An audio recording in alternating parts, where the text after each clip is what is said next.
France sent 30,000 soldiers to crown a foreign emperor in Mexico, driven by Napoleon III's ambition to expand French influence.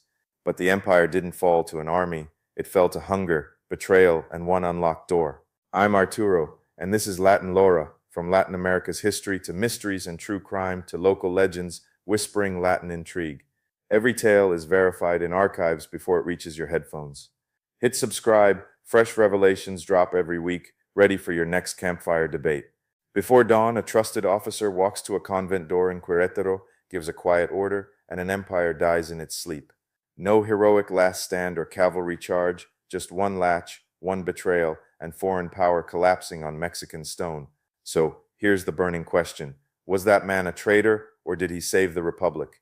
Before we enter the siege, get one thing clear. This is how empires begin their story. They never say, "We're here to take your country."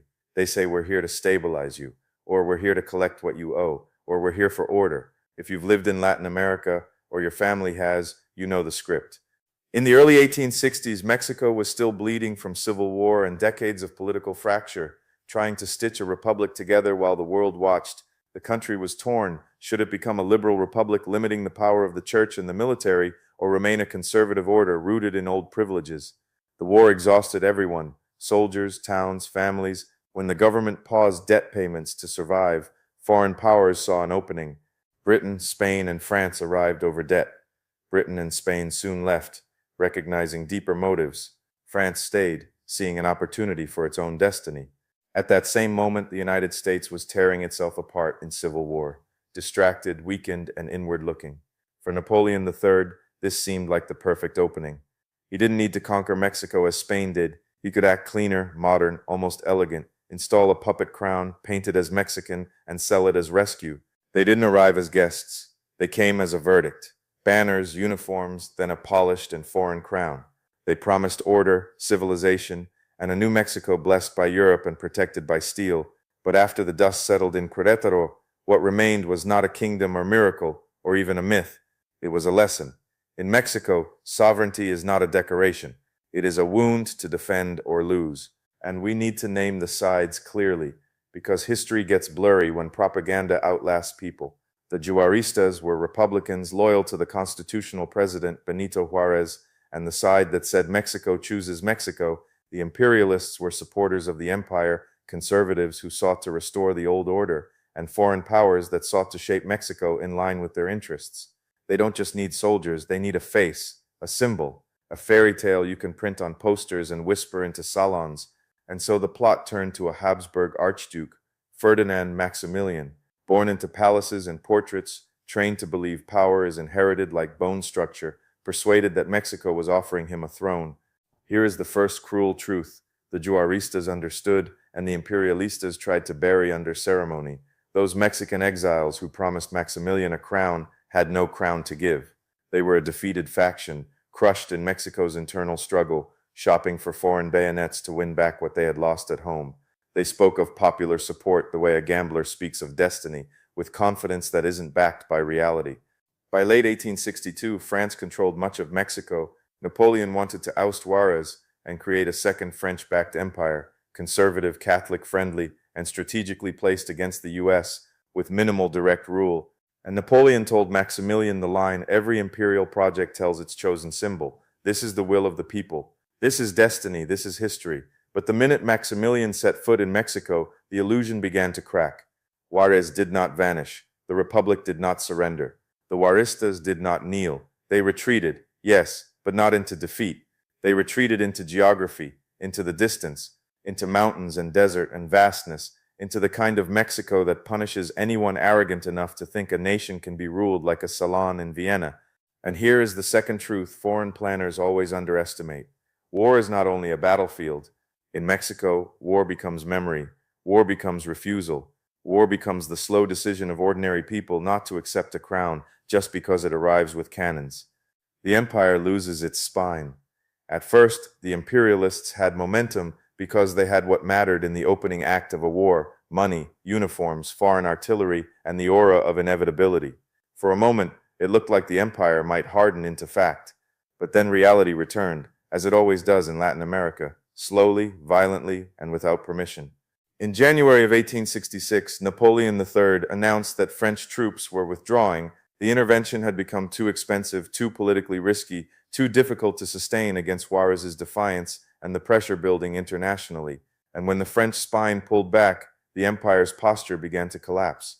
Maximilian suddenly looked at the void beneath his feet and thought of abdication. But the empire was not just a political project for him, it was a psychological trap. Maximilian's motive, shaped by his upbringing, was a belief in monarchical duty. Once you accept a crown, failure not only takes power, it takes identity. His wife, Charlotte of Belgium, known in Mexico as Carlota, refused to accept that the dream was dying. Determined to save their crown, and believing that abandoning the cause was an act of cowardice, she accused him and traveled to Europe to persuade Napoleon to change his mind. She failed. She never returned to Mexico. Her breakdown and desperate pleading for support became one more tragedy inside a war that devoured symbols as easily as it devoured men. Back in Mexico, imperialistas retreated across the country, and still Maximilian stayed, not because he understood Mexico. He didn't. He stayed because powerful Mexican allies, conservative elites, who had hitched their future to foreign intervention, pushed him to fight. They convinced him that one last stand could turn performance into reality, and this is where the countdown begins, the march into the trap. On the 13th of February, 1867, Maximilian took command of an army, something he had never truly done before, and marched toward Querétaro. This provincial city would become both his stage and his grave. From the Juarista perspective, it looked like a foreign-backed emperor walking into a verdict.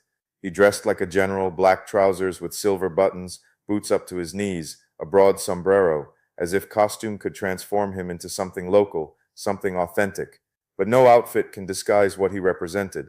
Regime change imposed from outside, defended by internal factions, and paid for with Mexican blood. On the road, guerrillas harassed his column, not a clean battle line, not a glorious duel, just pressure, strikes, reminders that the Republic was everywhere, watching, waiting, refusing to die. Maximilian remained strangely calm. Later, he wrote that as bullets whistled past, he saw the most beautiful butterflies fluttering about. It's a poetic line, and it's also a confession of denial, a man trying to wrap violence in beauty so he doesn't have to feel what it means. Then Querétaro greeted him with cheers, flags, banners, balconies packed with euphoric onlookers. To the imperialists, it looked like legitimacy. To the Juaristas, it looked like a city temporarily occupied by a performance. The empire's famous generals were there, Tomas Mejia, Miguel Miramon, and Leonardo Marquez. Even inside the imperial camp, the rot showed. They detested one another. They rarely agreed on strategy. One urged an immediate attack to prevent the approaching Republican armies from combining. Marquez argued they should wait for reinforcements from Mexico City. They chose delay. And delay in a siege is not neutral. Delay is a decision to bleed slower. The illusion of normal, the closing fist.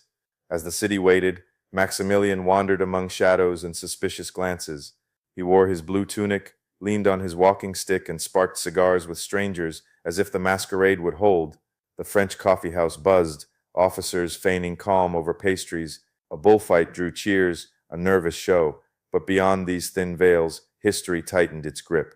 Armies crept closer. Every illusion, every comfort set the stage for the coming storm. On the 6th of March, 1867, an enemy appeared west of the town.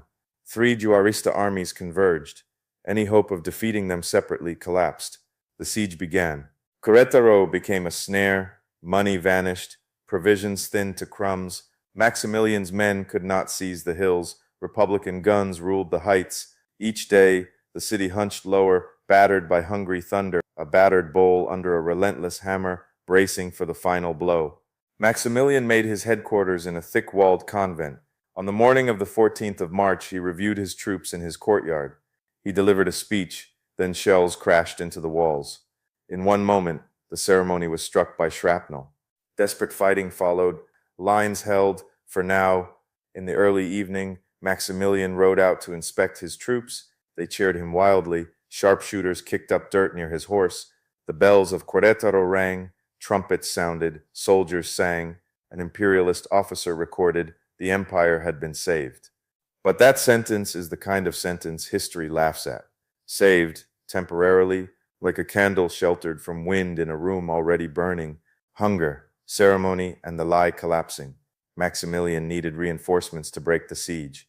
So Marquez slipped through enemy lines and rode toward Mexico City, promising to return with troops within 2 weeks. 2 weeks passed, then nearly 3.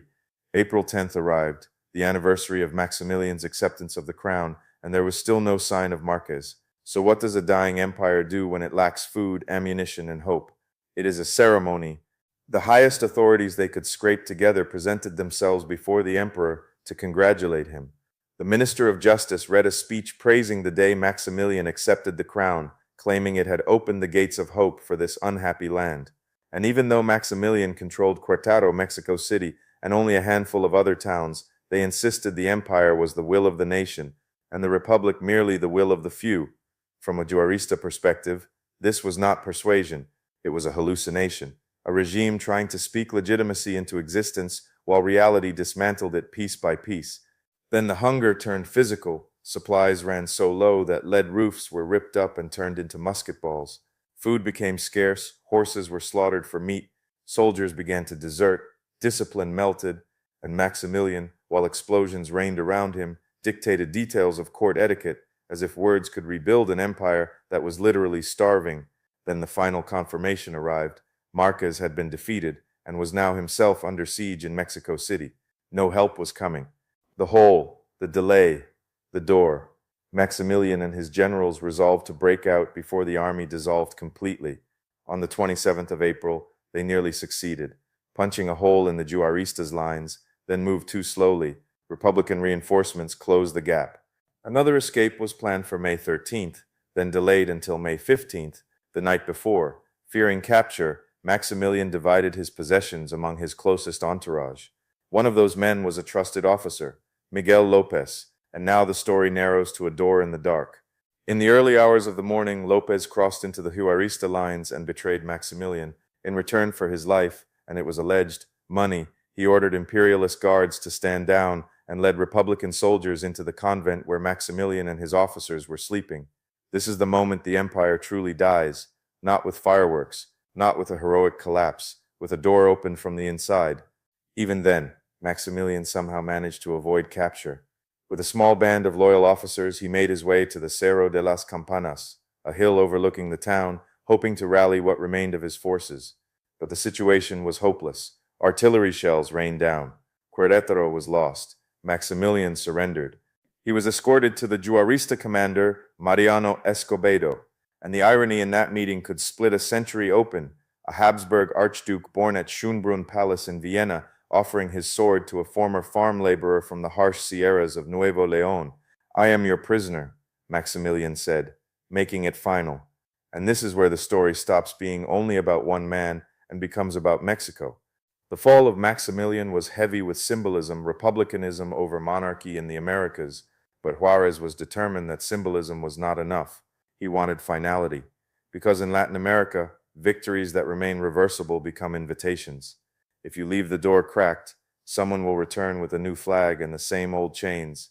Maximilian was imprisoned, court-martialed, and sentenced to death alongside two of his most important generals, Miramon and Mejia. From the Juarista perspective, this was not simply vengeance. It was a message to the world. Mexico would not be anyone's experimental monarchy, not France's, not Austria's, not the conservative elites who tried to outsource legitimacy to Europe. Juarez believed their deaths would mark the final triumph of secular, liberal republicanism over European imperialism, Mexican conservatism, and the political power of the Catholic Church after nearly 10 years of fighting. It was harsh logic, unsentimental logic, but it was the logic of a republic that had watched foreign intervention dress itself up as respectability, and so the end returned to the hill. On the Cerro de las Campanas, the same hill overlooking Querétaro, where he had tried to rally troops, the same hill where the empire's last breath turned cold, Maximilian faced the firing squad, June 19, 1867. He turned toward his executioners and spoke in clear, loud Spanish, "I forgive everybody. I pray that everyone may also forgive me, and I wish that my blood, which is now to be shed, may be for the good of the country. Long live Mexico. Long live independence." Then the shots rang out. Maximilian fell to the ground. Smoke drifted skyward from the bullet holes in his clothes, and he lay dying in the Mexican dust. From the imperialist perspective, that image becomes martyrdom. From the Juarista perspective, it becomes closure, brutal, irreversible, and necessary. Because the most dangerous thing is not invasion alone. It is the idea that invasion can be made respectable, that it can wear a crown, speak politely, and call itself destiny. Querétaro proved the opposite. It proved that a republic, ragged, hungry, scattered across mountains and deserts, can outlast an empire if the people refuse to be governed by someone else's fantasy. And it leaves us with the question that still sparks arguments every time this story is told. Was Juarez right to make it final? And what do we call Miguel Lopez traitor or survivor? If you're listening from Mexico, from the diaspora, from anywhere in Latin America that has tasted rescue dressed up as occupation, tell me in the comments, was this justice, or did the Republic create a martyr it didn't need? Thanks for trekking the hidden trails of Latin America with me. If tonight's story unsettled you, subscribe and ring the bell, because Latin America's darkest stories are far from over.